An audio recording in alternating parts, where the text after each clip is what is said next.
ಎಲ್ಲರಿಗೂ ನಮಸ್ಕಾರ. ಸಿನಿಮಾಗಳ ಸುದ್ದಿಗೆ ಸ್ವಾಗತ. ಕಾಂತಾರ ಚಿತ್ರೀಕರಣಕ್ಕೆ ವಿಘ್ನಗಳು.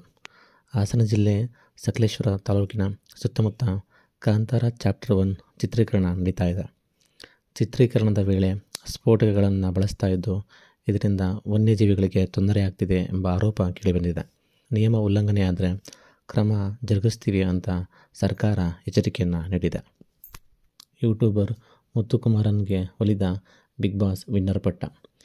ವಿಜಯ್ ಸೇತುಪತಿ ನೇತೃತ್ವದ ಬಿಗ್ ಬಾಸ್ ತಮಿಳು ಸೀಸನ್ 8ಕ್ಕೆ ತೆರೆ ಬಿದ್ದಿದೆ. ಈ ಬಾರಿಯ ವಿನ್ನರ್ ಆಗಿ ಯೂಟ್ಯೂಬರ್ ಮುತ್ತುಕುಮಾರನ್ ಜಗದೀಶನ್ ಅವರು ಹೊರಹೊಮ್ಮಿದ್ದಾರೆ. ಎಮರ್ಜೆನ್ಸಿ ಸಿನಿಮಾ 3 ದಿನಗಳಲ್ಲಿ ಕೇವಲ 12 ಕೋಟಿ ಗಳಿಕೆ. ಬಾಲಿವುಡ್ ನಟಿ ಕಂಗನಾ ರನೌತ್ ಅಭಿನಯದ ಎಮರ್ಜೆನ್ಸಿ ಸಿನಿಮಾ 3 ದಿನಗಳಲ್ಲಿ 12 ಕೋಟಿ ಗಳಿಸಿದೆ ಎಂದು ಚಿತ್ರತಂಡ ಹೇಳಿಕೊಂಡಿದೆ. ವಿವಾದಗಳಿಂದಲೇ ಹೆಚ್ಚು ಸದ್ದು ಮಾಡಿದ್ದ ಈ ಸಿನಿಮಾ ಬಾಕ್ಸ್ ಆಫೀಸ್ನಲ್ಲಿ ಹೆಚ್ಚು ಸದ್ದು ಮಾಡಲಿಲ್ಲ ಎನ್ನಲಾಗ್ತಾ ಇದೆ. ಜನವರಿ 26ಕ್ಕೆ ಬೆಂಗಳೂರಿಗೆ ಸೆಂಚುರಿ ಸ್ಟಾರ್ ಶಿವಣ್ಣ.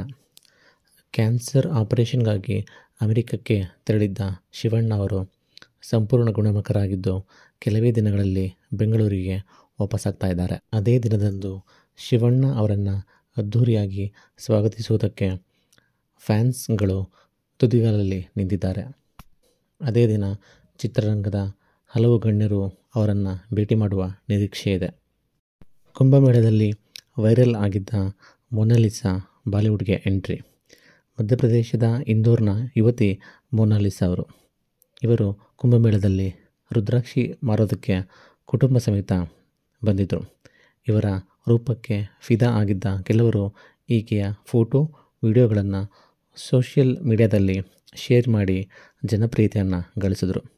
ಸದ್ಯದ ಮಾಹಿತಿಯ ಪ್ರಕಾರ ಇವರಿಗೆ ಬಾಲಿವುಡ್ನಲ್ಲಿ ಆಫರ್ ಬಂದಿದೆ.